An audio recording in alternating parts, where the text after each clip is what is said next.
Binuangan tayo guys. Palamig tayo at saka magsimba. So, mga kasama. Papa, si Kadju, si Ricky, si Malin, si Noel.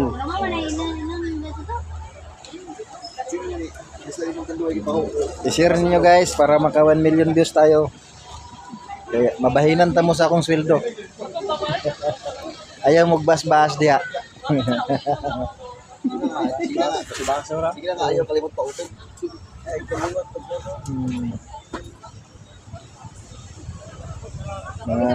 Mga gwapuhon man sila.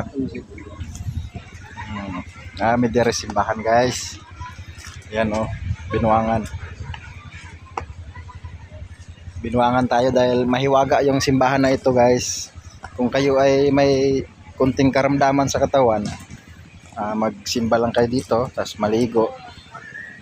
Dahil yung tubig dito ay galing sa paa ng Berhen. Okay guys.